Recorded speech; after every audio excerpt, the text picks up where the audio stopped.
And they see, you're just projecting that on the term right wing. They aren't liberals is the issue. They're authoritarians. It has nothing to do with the term left or right. They're not the billed as the progressives that people think, oh, Hollywood, they're progressive. They're into they're not. They're hardcore reactionaries in Hollywood. And they put out shows like Legends and these other shows. No, the new video games, you shoot Tea Partiers. Right. We just showed an article about that. Gamescom, shoot racist Tea Partiers in Battlefield Hardline. I mean, this is in every TV show and movie I see now. That I like guns, that's why I'm going to murder everyone. Or I love the Founding Fathers, that's why I'm going to nerve gas New York. You know, it is just that they are getting ready to blow stuff up, Max, and blame it on the Liberty Movement. That's their answer.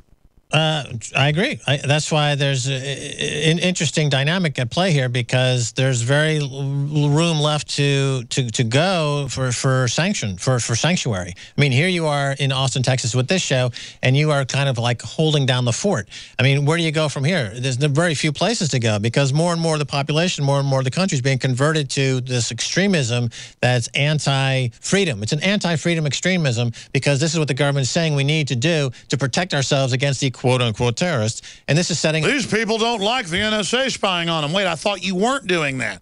These people want freedom. They're terrorists. They like the founders. I mean, they indict themselves with those bizarre statements. But since they own the media, there's very little, there's no debate. No, they just, exactly, they say 2 + 2 = 5. And you repeat it often and often and often enough, as the propagandists of the, you know, Germany said in the 1930s. You repeat the lie often enough, and people believe it. That was Joseph Goebbels, yep. Steve in Iowa, you're on the air with Max Keiser. Hi, Alex. Just want to thank you for waking me up.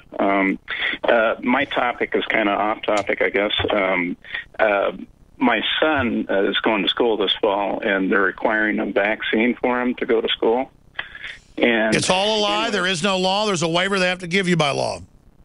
Yeah, and I found that waiver online. So then I went to my family doctor, and he's pro-vaccine, so I can't get him to sign it. Go to just search engine doctors that don't vaccinate, or doctors that do vaccine exemptions, and you'll find 100 of them in your area. Okay.